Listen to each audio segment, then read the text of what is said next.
In 1990, I became the first independent elected to the U.S. House in 40 years, and during my first year there, along with 4 other House members, we formed the Congressional Progressive Caucus, which stands today as one of the largest and most important caucuses in Congress, doing a great job representing the working families of our country. One of the first votes in the House that I cast was against the first Gulf War. I believe that history will record that that was the right vote, as was the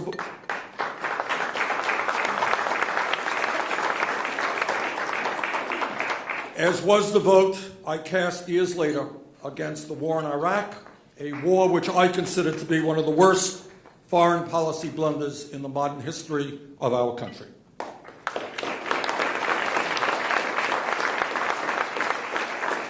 That war, and I speak as the former chairman of the Veterans Committee, who learned in my 2 years as chairman what the cost of war is.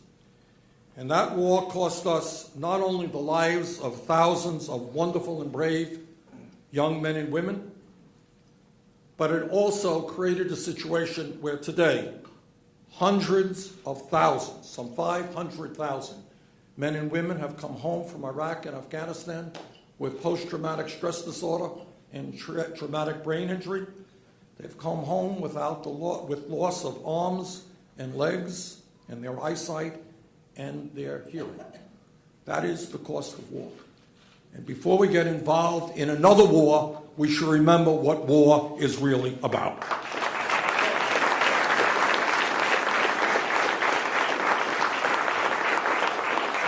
And that war in Iraq also destabilized the entire region and opened up the can of worms that we now see, where we are now fighting the barbaric organization called ISIS, and are deeply concerned about Iranian influence over Iraq.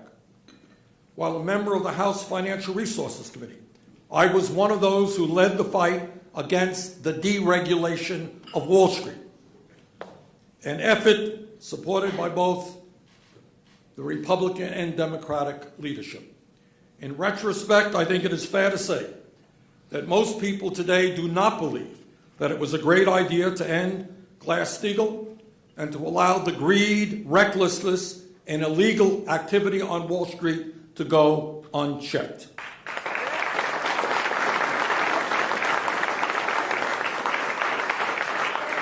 I also strongly oppose the trade agreements written by corporate America and again supported by Democratic and Republican presidents, agreements like NAFTA, CAFTA, permanent normal trade relations with China, and other trade agreements which have cost us millions of decent-paying jobs and have led this country to a race to the bottom. And needless to say, I strongly oppose the Trans-Pacific Partnership Trade Agreement.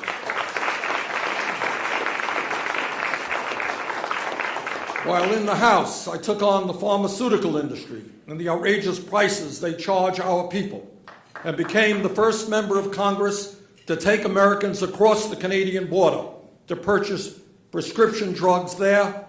And I will never forget that trip where women struggling with breast cancer bought the medicine they need for 1/10 of the price in Montreal that they were paying in the United States.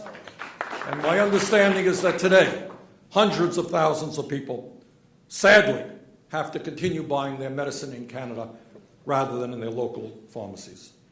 As the chairman of the Senate Veterans Committee, I worked hard in a bipartisan way to pass the most significant veterans legislation passed in many, many years. This legislation put over $15 billion into improving veterans' health care, into making certain that the people who put their lives on the line to defend us get the best quality health care possible and get it in a timely manner. And one of the wonderful honors that I have received in recent years is to have been the recipient of the highest awards from both the American Legion and the VFW, and I am very grateful to them for that acknowledgement. As someone long concerned about health care, and our dysfunctional health care system, I worked hard with Representative Jim Clyburn to put some $12 billion into federally qualified community health centers, which resulted in some 4 million lower-income Americans gaining access to health care, dental care, low-cost prescription drugs, and mental health counseling. We also significantly expanded the National Health Service Corps to provide debt forgiveness for new primary care physicians. The President was very supportive of these efforts, and in my view, this program has been one of the success stories of the Affordable Care Act.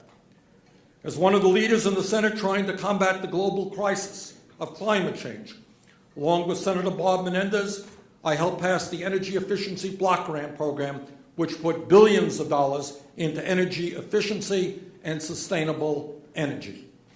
Several years ago, working with several of my colleagues, I founded the Defending Social Security Caucus, and we were successful in beating back massive efforts to try to cut programs, cut Social Security and benefits for disabled veterans from some of the most powerful people in this country. And that's an effort I will continue to make. That is a very brief description of my life and my political history.